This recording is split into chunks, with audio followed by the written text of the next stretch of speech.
কুমিল্লায় যুবককে গলা কেটে হত্যার পর মহাসড়কের পাশে বালু চাপা দিয়ে রাখা হয়েছিল, এরকম ক্লুলেস এবং চাঞ্চল্যকর একটি ঘটনায় জড়িত একজন আসামিকে আমরা গ্রেফতার করেছি। এই উদ্দেশ্যে কিছু জানানোর জন্য আপনাদেরকে আমরা ডেকেছি। গত 11 তারিখ দুপুরে ঢাকা চট্টগ্রাম মহাসড়কের পাশে কুমিল্লা জেলা সদর দক্ষিণ থানাধীন মোস্তফাপুর এলাকায় বালুর নিচ থেকে আমিনুল ইসলাম নামে একজন যুবকের গলাকাটা লাশ উদ্ধার করা হয়েছে। প্রাথমিকভাবে জানা গিয়েছে যে আমিনুল ইসলাম কুমিল্লা ক্যান্টনমেন্ট দেবিদার এলাকার বন্ধুদের সাথে সিলেটে ঘুরতে যাওয়ার কথা বলে গত 9 তারিখ রাত 8:30টার দিকে নিজ বাড়ি থেকে বের হয়ে গিয়েছিল। এরপর সর্বশেষ 10 তারিখ বিকাল আনুমানিক 5:30টার দিকে ভিকটিম তার পিতার সাথে মোবাইলে কথা বলে।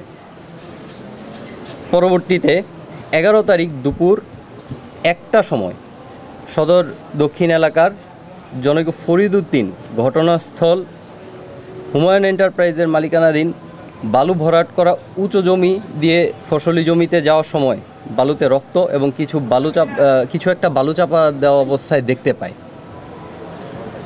সন্দেহ হলে তিনি তৎক্ষণাৎ 999-এ ফোন দেন।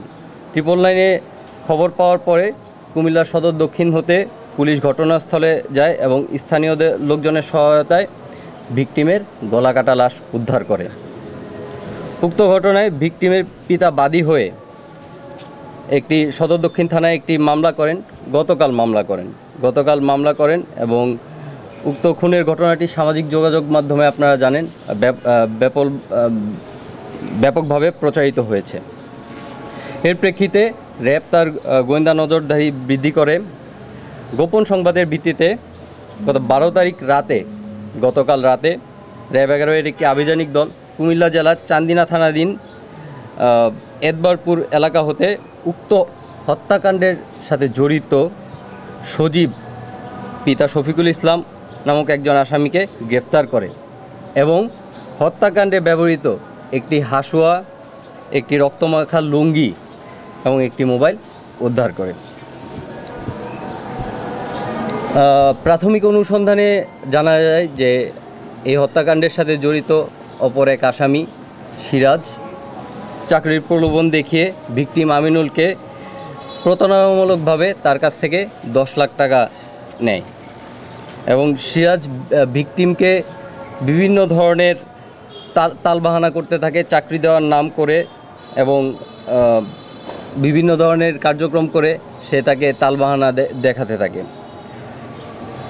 আসামি সিরাজকে ভিকটিম আমিনুল টাকা দেওয়ার জন্য চাপ প্রয়োগ করে। এরই প্রেক্ষিতে আসামি সিরাজ টাকা ফেরত না দেওয়ার পরিকল্পনায় ভিকটিমকে হত্যার পরিকল্পনা করে। এর ধারাবাহিকতায় 9 তারিখ রাতে ভিকটিম সিলেটে ঘুরতে যাওয়ার কথা বলে বাড়ি থেকে বের হলে আসামি সিরাজ সহ অন্যান্য আসামি সজীব এবং অন্যান্য আসামিদের সাথে দেখা করার পর আসামি সিরাজ ভিকটিমকে নিয়ে পদুয়ার বাজারের, আপনারা জানেন, একটি বিসমিল্লা আবাসিক হোটেল রয়েছে।